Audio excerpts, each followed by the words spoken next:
Are we ready? Oh, you need to share. Sorry? There's one button here for you to share. Oh, okay. Okay, bro, go ahead. Okay, thank you very much.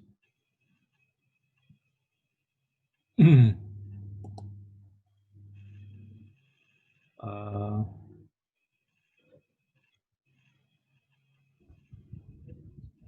okay, let me. Yes, this one.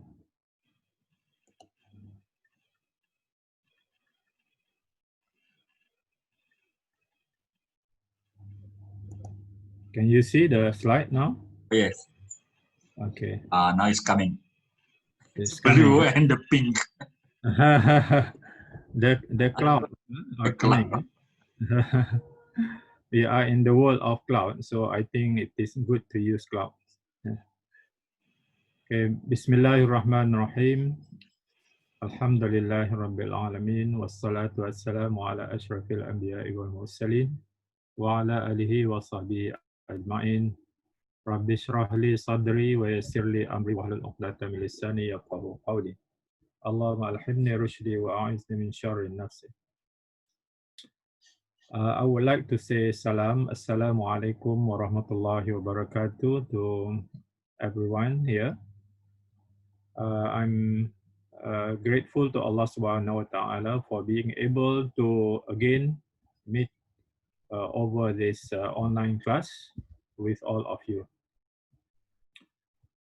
Today is the last class for us on this subject, and here 9 p.m. on 22nd of July. So I will say a few words because this is going to be the final class for all of us. For today, we are going to have quite a different content because normally the standard contents or outline of my presentation would be opening and then revision and then lessons and then followed by closing. But for this evening's class, I will be wrapping up all those lessons without any interruption because I will have some kind of flow of presentation right from the very beginning.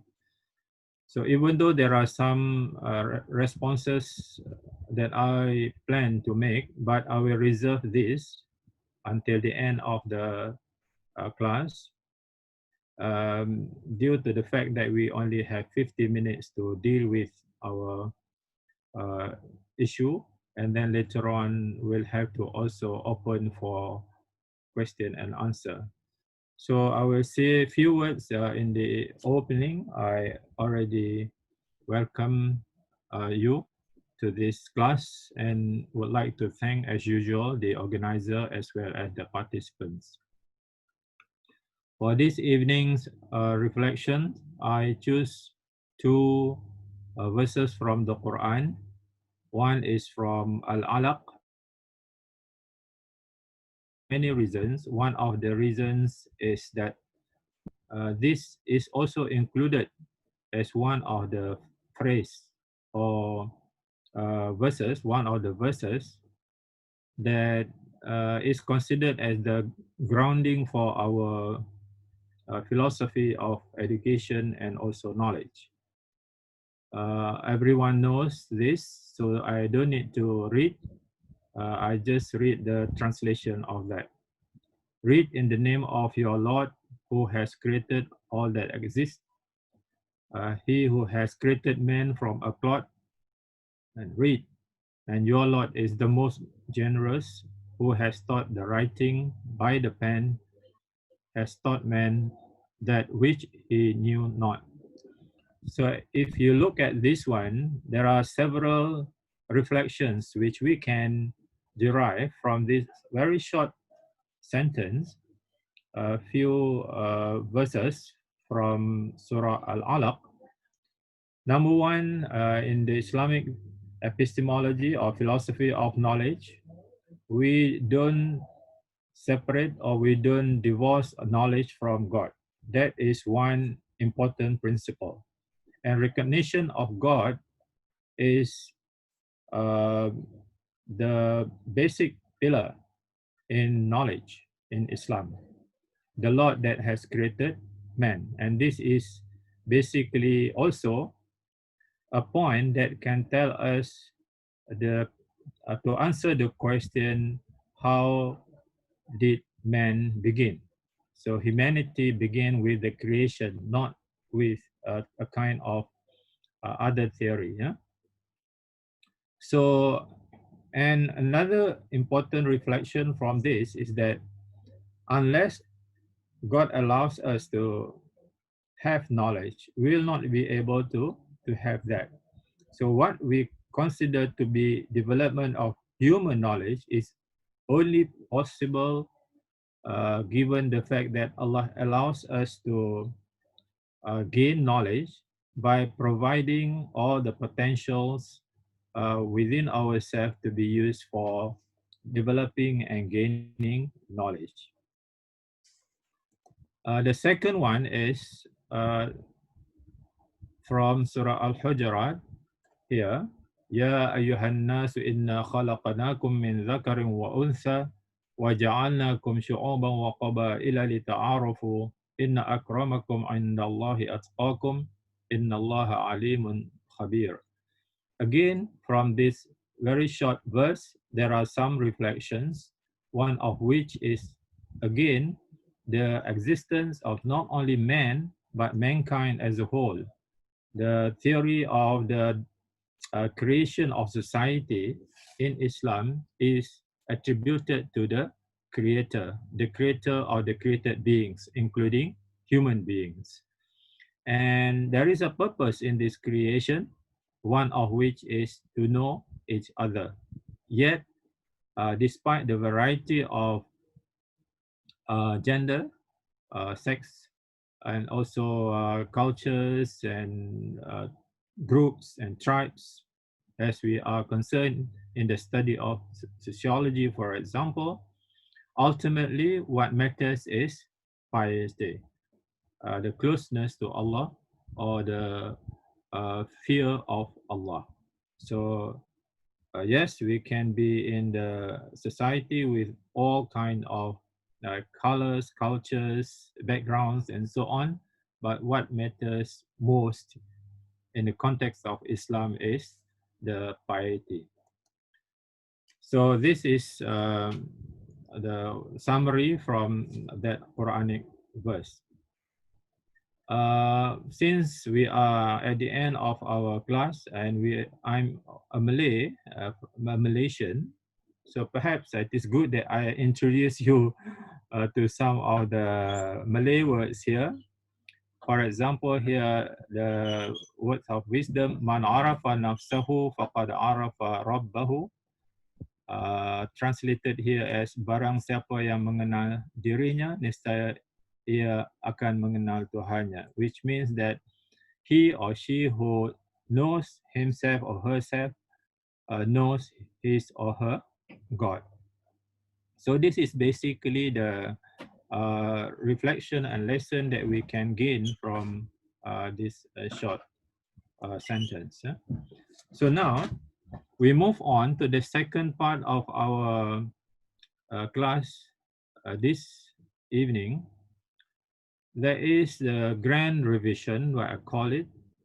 The purpose of this, or the objective of this, is to recapitulate the points along the journey that we have started from week one in order to understand some ideas about Islamic perspective of sociology. So the word some reflections refers to a number of things. So I would therefore caution myself and also yourself that when we are talking about reflections, we are actually being we are doing a selection. We are very selective.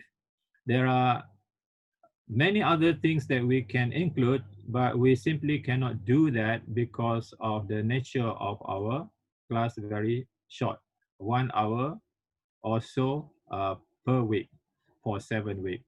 Therefore, the contents are basically introductory, and it is basic, only an overview, very initial ideas, and elementary as well as superficial. So, however, despite only reflections that we have, I hope it can give you some ideas as to what do we mean by Islamic perspective of sociology based on these reflections. So on the basis of this, our teaching and learning approach is basically question-based, focusing on certain highlights. So we create questions, 3 big questions, and then for each of the questions, we only highlight some points. So hopefully by doing this, we will be able to capture some of the general ideas about Islamic perspective. And by its nature, of course, this can be said to be uh, preliminary, elementary. There should be also intermediate level of knowledge about sociology from Islamic perspective, as well as the advanced level of this subject. So therefore, to fulfill the requirements, as I said, we have created questions, the 3 big questions: why, what, and how. In other words, when we have Islamic perspective of sociology, we are asking what is Islamic perspective of sociology, why is it necessary, and how we can develop it. As simple as that. Yeah? We have started with some background, and we continue with deliberating on these 3 questions, and after which we are going to do a summary, and this summary is now being made by me before my concluding remarks. So let us look at this one. I have said that we started with some kind of introduction. I don't need to repeat the background. However, there is there are few things that I may choose to highlight for introduction. For example, we have to start by knowing first what is sociology, because we are talking about sociology. So perhaps uh, the logical point that we need to mention is what is sociology. So when I look at the result of the survey, many of us are not from sociology background. Therefore, I have chosen to put some very basic definition of this. Sociology has been defined in many ways.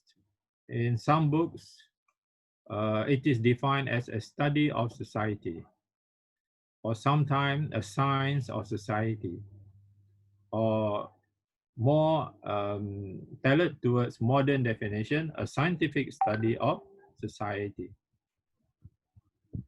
However, for the purpose of our lecture, we would like to say that by sociology, we are referring to an organized body of knowledge meant for understanding society as a whole, as well as the various social realities. Of course, when we say society, it is a composite term consisting of various social realities. However, for the purpose of emphasis, I mentioned it again, society and its various social realities. Then, if that is what we know about sociology, or how we define sociology. Therefore, what is Islamic perspective of sociology then? So now we are dealing with the first question, that is, what is Islamic perspective of sociology? We try to understand that by looking at the three important keywords in this. One is Islamic, the second is perspective, and the third one is sociology. So hopefully by combining or by looking at these three key terms, and we also develop equivalents for each of these terms, or what we call alternative words for each of these terms, and we try to combine, and then we hope we would be able to produce a kind of definition for us.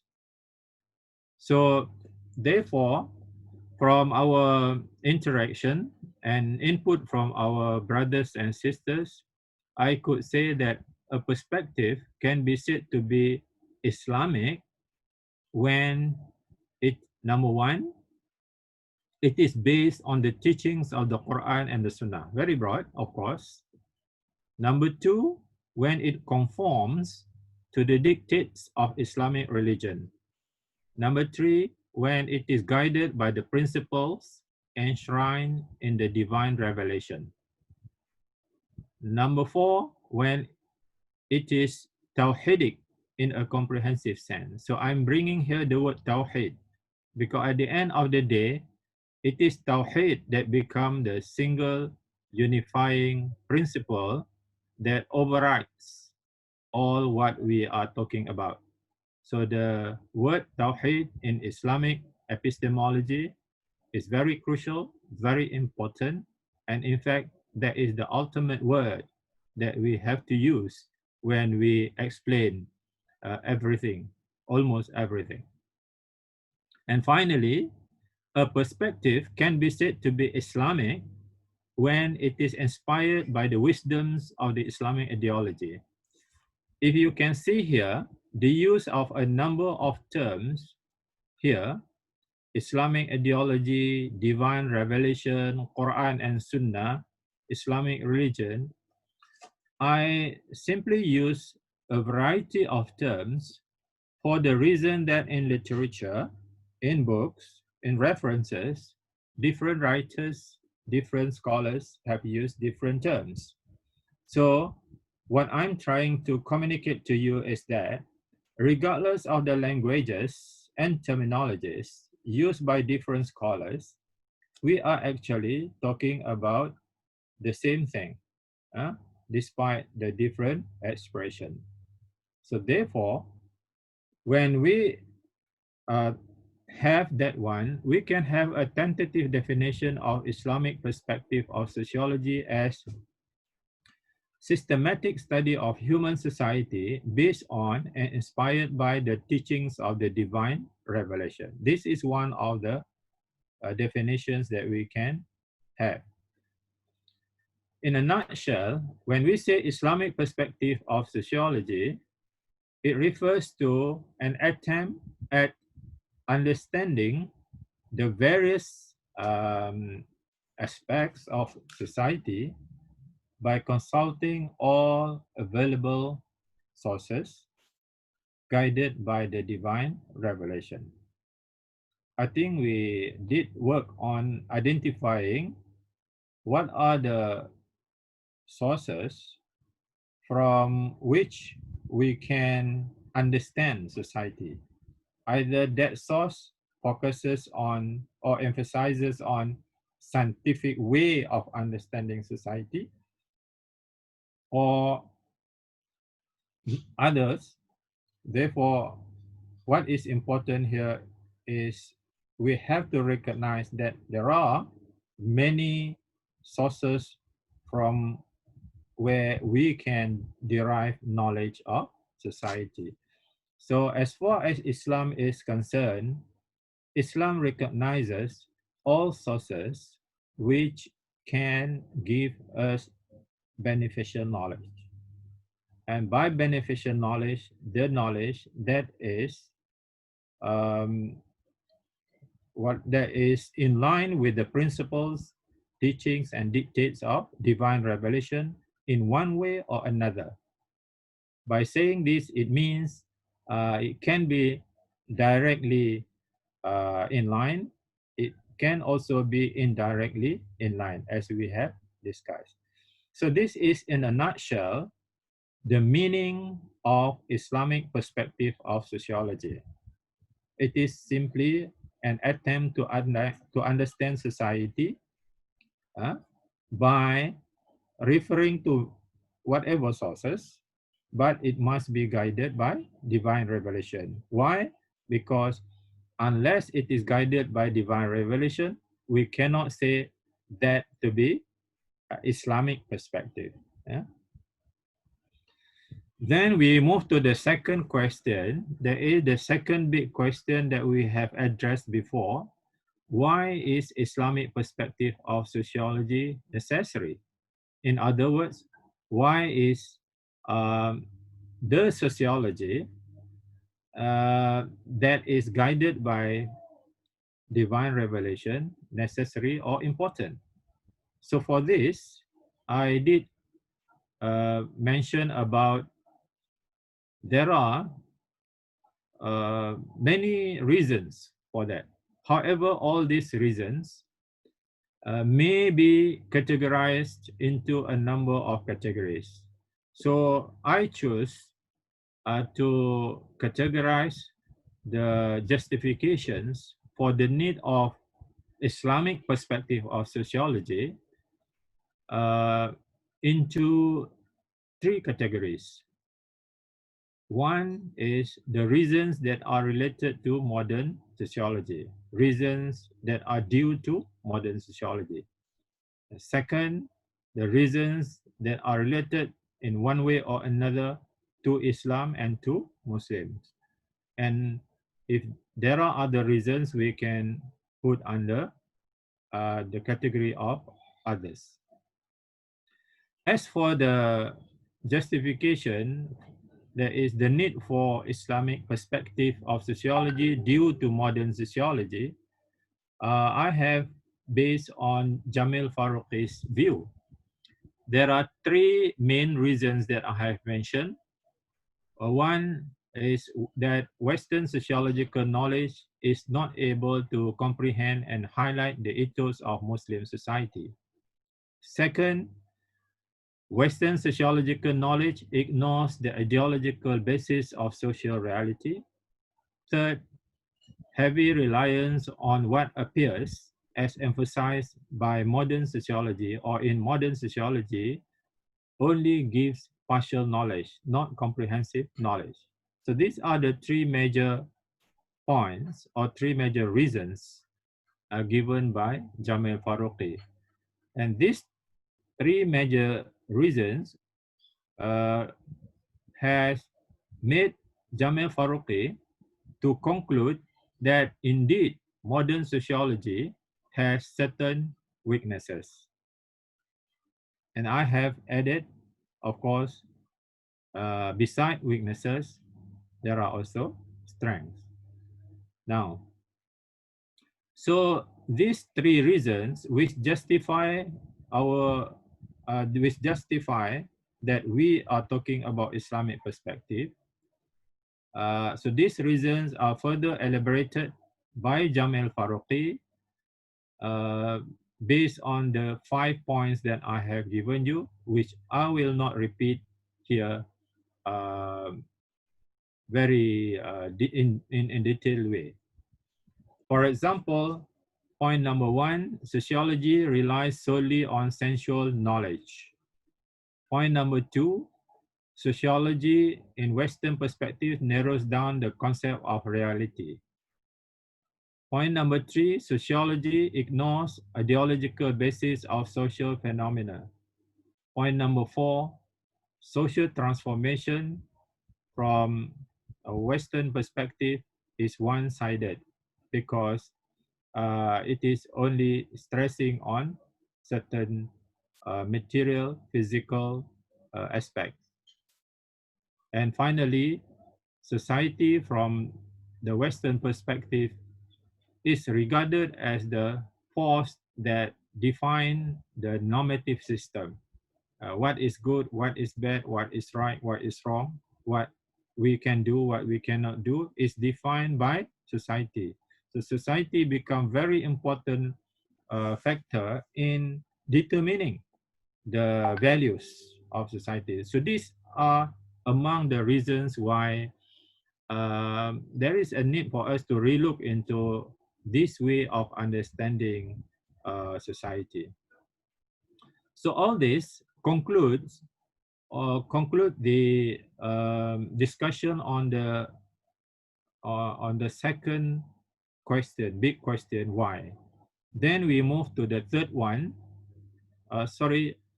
Just now, reasons related to modern sociology. I also included the reason for the need of Islamic perspective of sociology due to Islam. And here, the subdivision of this, first is due to Islamic ideology. As I said, Islamic ideology, Islam being a comprehensive way of system, is relevant to all aspects, including knowledge. So that is why we are talking about this. So I will not also repeat the point that I have given, just mention a few remarks from there.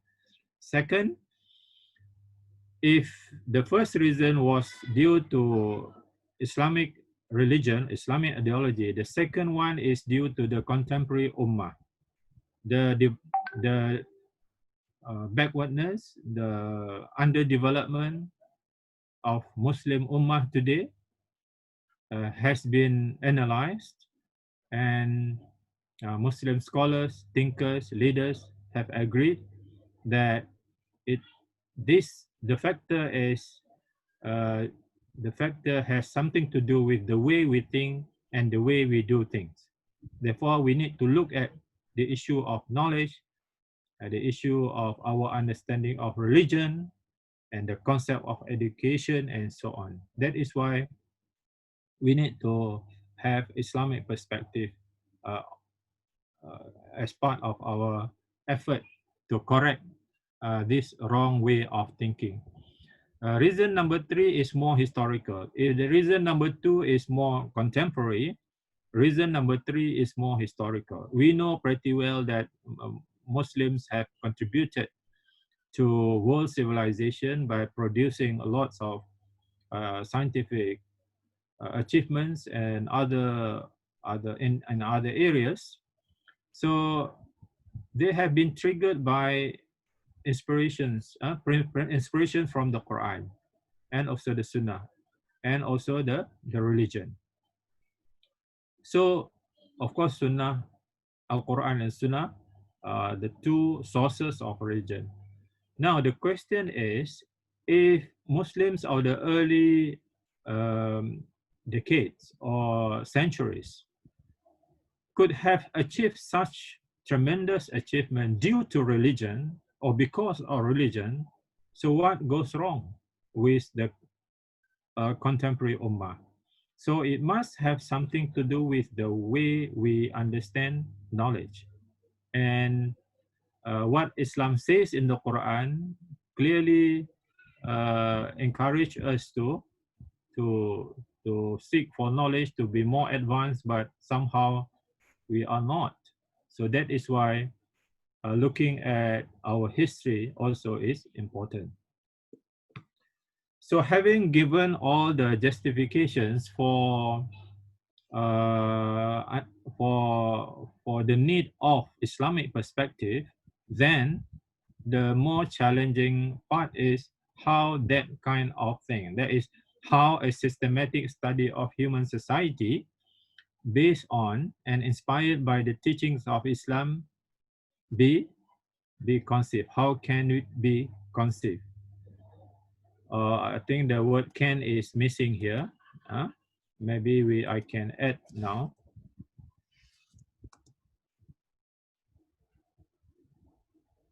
So now I have to move back.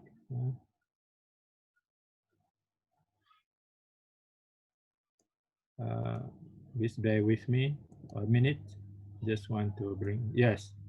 So how can a sociology that we have defined, there is a systematic study of human society based on and inspired by the teaching of Islam be conceived, be developed, and be applied. So here is the challenge. But the main answer, as we did mention, is by addressing or treating the foundations of science. So it is the foundation of science that is problematic.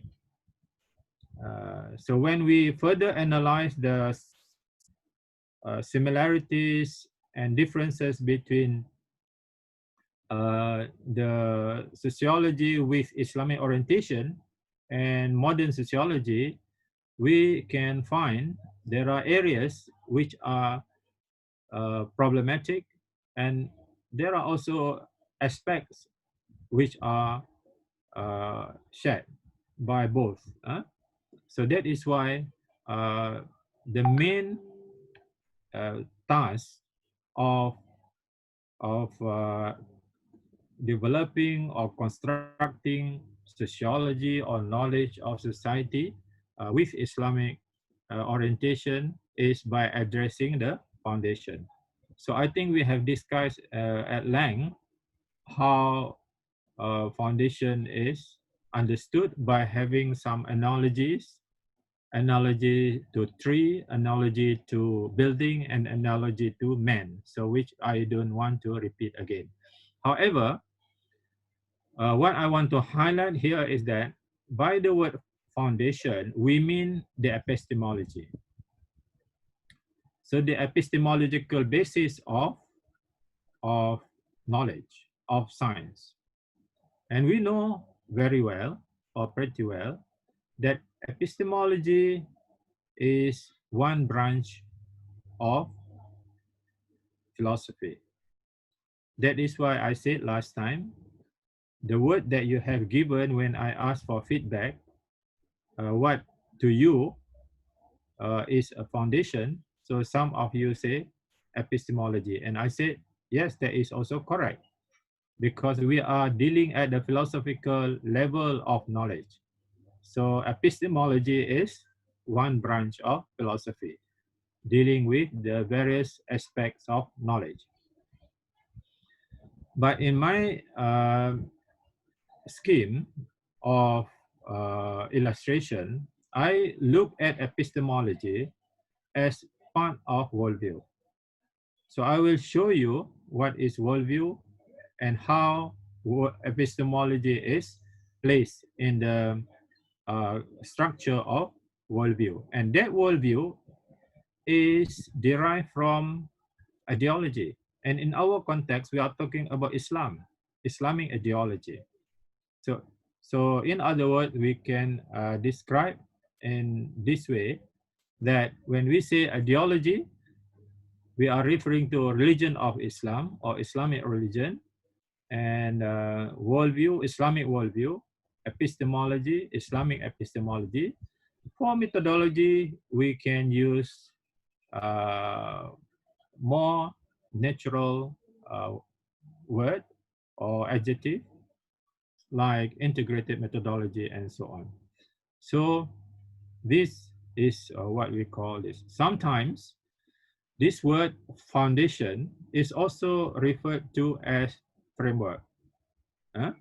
Sometimes some scholars, when I read, even though they don't use that, but I know they are talking about what we are talking. So therefore they use different words. Sometimes framework, sometimes basis, sometimes premise, sometimes paradigm. So I will, if we have time, we will see some examples from references. Now, so the framework for Islamic science are the various interrelated elements from these entities which form a coherent intellectual platform that we call framework. Now, So, so if you look at this here, when we talk about how Islamic perspective of sociology can be developed, that is by addressing this foundation, by addressing this foundation. Now, we may be dealing with the same themes, with the same issues, because in sociology, we are actually talking about the same things in society. Of course, in addition to all these standard topics, these are only examples. For example, in sociology, we talk about culture, we talk about social change and development, we talk about social stratification and so on. But all this might be seen in different light. In up to a certain extent, there are areas, there are aspects of each of these issues which need to be explained further beyond scientific explanation, which is the emphasis in modern sociology. Yes, scientific analysis of the same issue is fine, is part of knowledge, but it must go beyond that scientific explanation as well to connect to the higher level of knowledge as well. So this is what I mean if we can have that imagination or imaginary structure for a science of society. This is the most important part to be addressed. The rest, you can see the similarities, you can see differences, but the degree of differences or the degree of different, the degrees of similarities might be different. Right. Now, what is the function of the epistemology based on divine revelation? So, as we all know, divine revelation, since we are saying that not by Islamic perspective of sociology, we are referring to understanding society guided by divine revelation. So we need to know what are the functions of divine revelation. So among the functions of uh, divine revelation are, number one, it can provide us the foundation for knowledge construction. So that is one, what they call this, function. So Quranic epistemology can be the basis for us to construct knowledge, which is quote unquote called Islamic knowledge or Islamic based knowledge or Islamic oriented knowledge. Now, Islamic epistemology also can be used for isolating elements which are not in conformity with Islamic teachings, with Islamic principles or Islamic dictates. Yeah. Quran also or Islamic epistemology based on divine revelation can also be used for providing ideas and insight for knowledge improvement. That is why many Muslim, contemporary Muslim sociologists who aim at reorienting modern sociology, they propose the engagement approach, meaning that we have to engage with modern sociology in order to discover the loopholes as well as the strengths, and then provide ideas for improvement of the modern sociology where possible. And there are also other functions of this one. Right. So I mentioned about Islamic worldview. Islamic worldview, as I said, is constructed due to our collective understanding of several key concepts. And some of the major concepts that form Islamic worldview is the concept of God, concept of universe, concept of man, and so on, and also concept of knowledge. I believe when the subject Islamic worldview is taught, you also learn about other things. For example, prophethood and so on. So you learn about that. But for the purpose of our class, I mentioned about these four major concepts. And the concept of knowledge here, we can consider this to be part of our discussion of Islamic epistemology. So when we isolate that, we are talking about Islamic epistemology, where the fundamental aspects of any epistemology is to address some concerns regarding knowledge. So among others, particularly scholars and thinkers, they are curious to know what is actually the nature of knowledge. What is the purpose of knowledge, sources of knowledge, and how knowledge or sciences are categorized. What is the ultimate goal of knowledge? All this kind of what we call ultimate questions are addressed in epistemology. So I can only give you by way of example, we are talking about, for example, sources of knowledge.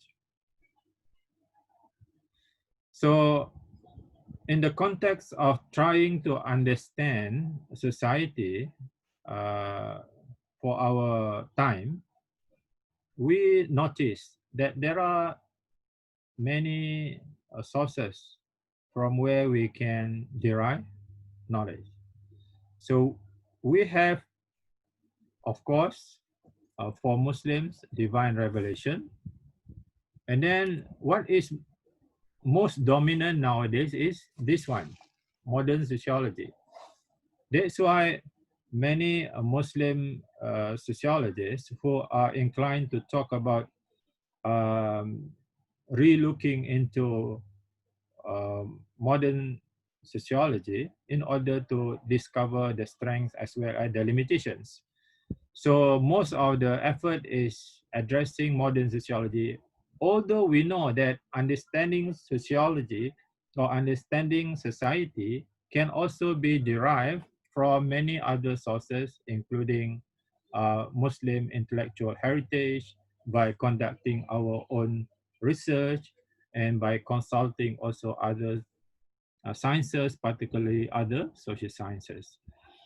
So in other words, we can also say Islamic perspective of sociology can be constructed, yeah, by consulting, by referring, by utilizing all these sources. But there must be a kind of guiding principles that allow us to utilize these sources, which enable us to also know the limitations of each of these sources. For example, and also the nature of contribution of each of these sources. For example, even if we take the first one, divine revelation.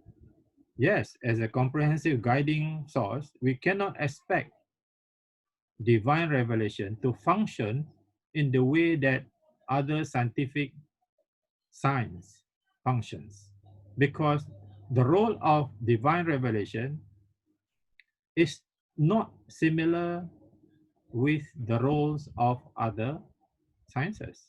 It is a book of guidance. It is not a book of science. It is a book of guidance for scientific thinking, yes, but it is not a book of science. Even though in the Quran, for example, there are many places which provide insights, principles, and also some hints about sciences, various sciences, social sciences, natural sciences. You can derive from there. But the Quran is not a book of science. It is a book of guidance. So that is what we need to understand. So that is why actually the proper and also more comprehensive understanding of Islamic perspective of sociology will have to be looking at each of these in a greater detail, which itself will have to be a series of lecture as well. For example, when we have knowledge of society from divine revelation and also knowledge of society from modern sociology and Muslim intellectual heritage and so on. So all this, when we add together, this will form a more comprehensive knowledge of sociology, which is intended by our goal of having Islamic perspective of sociology that is benefiting from all these sources. So this is why we are saying that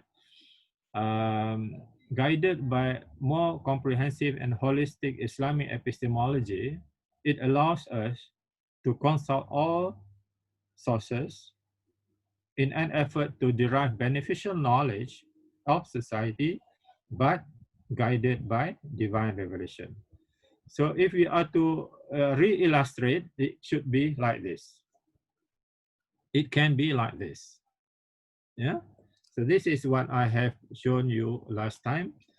Where is the place of divine revelation? It is in the middle. Yes, it is one of the sources of knowledge, but at the same time, it functions as the guiding source. For us to deal with the other source, for example, when we are dealing with modern sociology, we engage with modern sociology. So Al-Quran here already provide us with what we call Islamic worldview. Islamic worldview here, the first outer circle, and then from Islamic worldview we have Islamic epistemology here, the second outer circle, and with that, equipped with Islamic worldview, Islamic epistemology, then we are in a better position to engage with modern sociology, to engage with Muslim intellectual works, to engage with contemporary research, because we are having with us certain kind of guidelines, guiding. So to say, what about modern sociology when we analyze specifically modern sociology will be shadowed by our Islamic epistemological principle. Only then we can say which part or which concept, which ideas, which theory, which concerns, which explanation in modern sociology which are acceptable or not acceptable or need to be modified or need to be enriched, and what are the terminologies that need to be added in modern sociology from the divine revelation in order to enrich modern sociology. So all these are complex discussions in contemporary discourse on what you call this revisiting modern sciences like modern sociology. But I think this scheme will provide you a kind of idea as to how knowledge of society based on divine revelation can be constructed. So these are some points that I would like to mention. So, for example, when we are dealing with modern sociology, we can do what I call reorientation. So remember, one of the sources is modern sociology. So for modern sociology, we can do reorientation. So equipped with Islamic epistemology, then we can be able to do reorientation, which will provide us a ground for either rejecting or accepting or modifying certain ideas or theories or whatever that we gain from modern sociology. Why? Because modern sociology is dictated by a certain kind of epistemology which may be called secular epistemology. So when we replace secular epistemology with Islamic epistemology, the logical consequence would be there are things which need to be done for what you call making modern sociology more holistic, more comprehensive. So therefore, in this context, what we can say is Islamic perspective of sociology in practice in this context is a combination of the strengths of modern sociology, inputs from Islamic sources, and inputs from other sources. So again, how Islamic perspective can be developed? It can be developed by undertaking initiatives and strategies to integrate the positive aspects from all sources like modern sociology, Islamic intellectual heritage, and other sources into a holistic and unified body of knowledge of society. So this is what I would like to summarize uh, for, for tonight. And that is the summary that I would like to mention. There are some additional reflections, but I will stop here by making a conclusion about how this may be further extended to work on. That is, we need, for example, we need to look, for example, in a series of lecture, what divine revelation says about societies. We already know what modern sociology says about society, we assume, of course. We also need to know what Muslim scholars have written, have produced in terms of sociological ideas. And here, we need to also understand the nature of the development of sociological thought in Islamic tradition, because nature of the development of Islamic sciences in Islamic tradition took different ways compared to the Western ones, because the starting point was revelation. And then from revelation, they engage with reality, and from reality, they produce sciences, either Islamic religious sciences or other sciences. That is why classification of sciences also sometimes are reflections. This classification also is reflections of their recognition of divine revelation. For example, sciences are categorized into ulum diniyah, ulum aqliyah, naqliyah, and so on. So this is, I think, the summary as well as the conclusion for our class. I am sorry if I have taken a lot of time tonight, but I have to also do that at least to give a broad picture and reiteration of the major points regarding the three questions that we have identified. So thank you very much on that. Of course, I will respond to whatever question that you may ask for tonight. Thank you very much. Over to you, Brother Shahran. Thank you so much, Prof. I think I'm scared now to become a sociologist. Quite complicated. Not as easy as we thought. Alhamdulillah. Okay, brothers, sisters, any questions? I have not seen Brother Nuruddin tonight. I have not seen few brothers. I think some of question. Oh yeah, he's there. Prof Professor, what inspiration can we take from a number of Muslim intellectuals who discuss society, such as Khaldun, Malik bin Nabi, and Iqbal, in the context of building holistic knowledge? Okay, again. What inspiration can we take from a number of Muslim intellectuals who discuss society, such as Ibn Khaldun, Malik bin Nabi, and Iqbal, in the context of building holistic knowledge about society? Yeah, thank you very much. As we can see, there are two, perhaps if we, that's why I mentioned about Muslim intellectual heritage. There is one category of source. We can divide that source into two. Number one is the classical and then contemporary. Contemporary including Malik bin Nabi and even Ali Shariati, for example. Ali Shariati, for example, in his effort trying to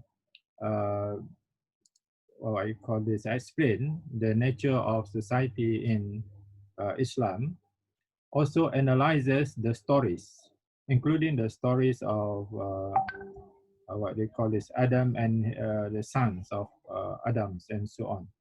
Now, the inspirations like what I mentioned earlier, when we derive from when we read the ideas and thoughts of our Muslim scholars, uh, we need to take into account our own context. I think that has always been the point raised by contemporary Muslim thinkers and scholars. Quite frequently, when we refer to our tradition, our legacy, yes, we have lots of works, we have lots of what you call these ideas, thoughts, but sometimes we forget that we are in different worlds. So the ideas can be taken, but just like when we take ideas from any other source, but it must be put in our context. So one simple way that is used by contemporary scholars in expressing the way or the strategy that we need to benefit from all this is that if the modern social science, for example, or social sciences, the strength of the modern social sciences in its or modern sciences in their scientific analysis of social realities. Scientific analysis of social realities, that is what Muslims are lacking. Whereas in the past, scholars like Ibn Khaldun, yeah, who is regarded as the pioneer in sociological thought, he was not satisfied with only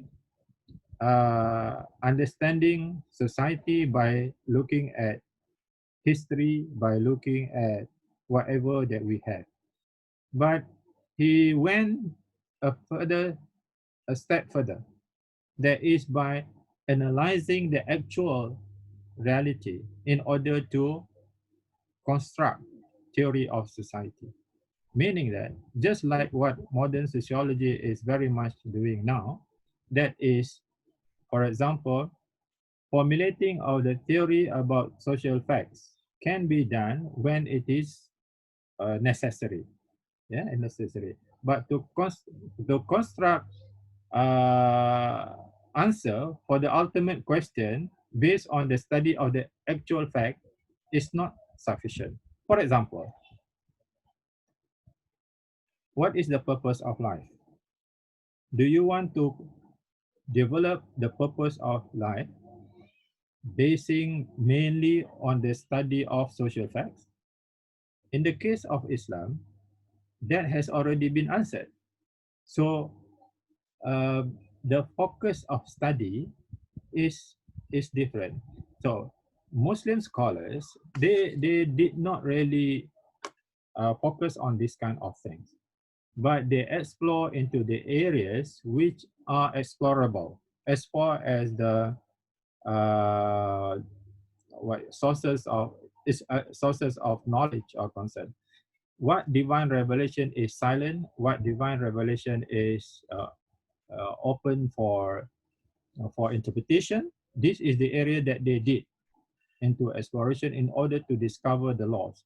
So perhaps the inspiration that we can get, as what have been said by Roger Garaudy, is that we need to be inspired by their what they call this uh, the flames of their fire. This is analogic. This is quite metaphorical. The flames of their fire, not the ashes of the fire. What does it mean? Sometimes we just preserve uh, the forms, but we don't inherit the spirit. So I think whatever ideas from our scholars, contemporary or classical, we need to be to be inspired by their ideas and also spirit instead of form. Yes, you can be emulating the forms, but more importantly, we need to be inspired by their spirit. Yeah. So I think that is what I want to respond. Very, very true. Brother Yusuf Kaji, please unmute yourself. Okay. Assalamu alaikum. Thank you very much, Prof. Thank you very much, Prof. Hazizan. Welcome. Yeah, I haven't been an academic in sociology, but I'm happy that you've said that the divine source, that's Quran and Sunnah, give our principles and so on. So not everything will come out of Quran and Sunnah, but I'm happy you also added there that we go to what other people have said, what the tradition says, the historical records say, what our modern scholars are saying, and so on. So, which brings me to the concept of secular and the notions of scientism. How, you know, if sociology is a science, and then what happens is our youth that go and study at universities get bombarded with this, that this is science, you know, and they get taken away by scientism, you know, and I mean, Islam promotes science, but not making science the be and end all, where the deen now becomes nothing, right? And what then this whole notion of the secular, right? That social science, I take the modern social science, which is the secular one, yeah, it doesn't bring in faith. Now we have faiths. There's a lot of faiths.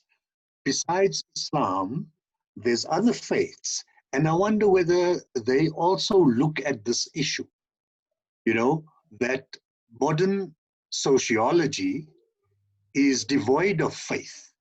They claim to use census, fact, you know, fact against values.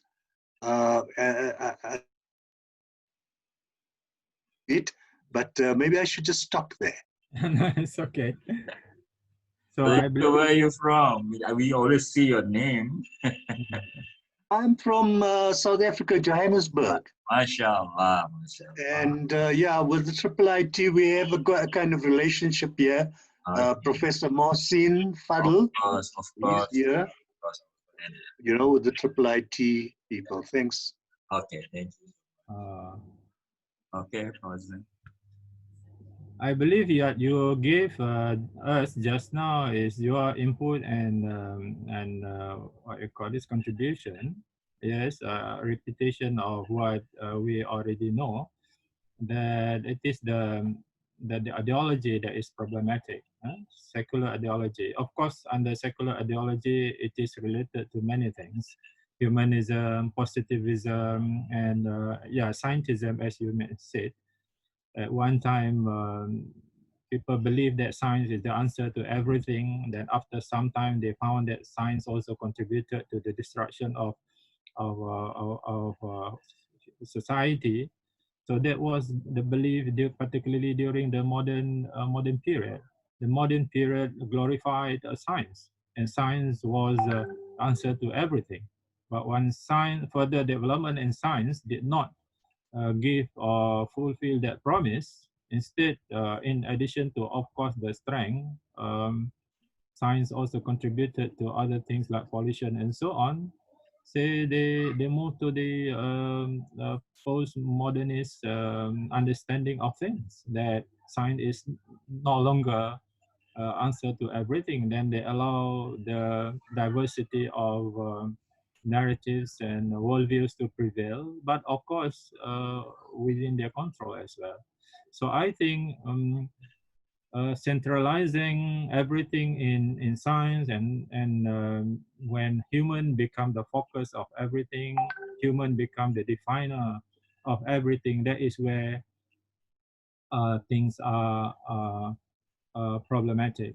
What we are saying is that we are nothing but created by God to undertake the role, the responsibility to make the world better by following the teachings of God, making society better. But somehow this is not the case. Uh, as you have rightly said, that almost every sign is divorced from faith, from God, from Creator, and I think this is the major problem, single most what you call problematic um, issue. Well, thank you very much for your input, Brother Yusuf, and send my salam to Brother Abu Fadl. Number 5. You know him? Awesome. Yeah, thank you. Okay, Prof. Final word for tonight for our 7 series. Okay, final word for tonight. Let me see. Yes, this is the last class that I'm with you. I would like to thank all of you for your patience and for lending your ears to my perhaps boring lectures. I do not know. And then, of course, I would have to apologize if there are things which are not up to the expectation of organizer, and also expectation of the participants. Again, I would like to repeat that I can only give a very superficial overview picture about this, but the details will have to be done in a series of other lectures of us. So thank you very much, and I pray for the betterment of everything. And yeah, thank you very much. Assalamualaikum warahmatullahi wabarakatuh. Thank you so much, Prof.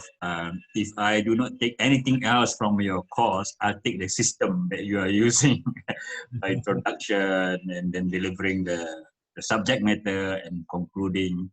Alhamdulillah, it's very systematic, very proud of it. So, okay, Prof, we will see you again, inshallah, in other opportunities. If not next session, the other session, inshallah. Thank you very much. Thank you very much. Okay, everyone. Assalamualaikum warahmatullahi ta'ala. Salam.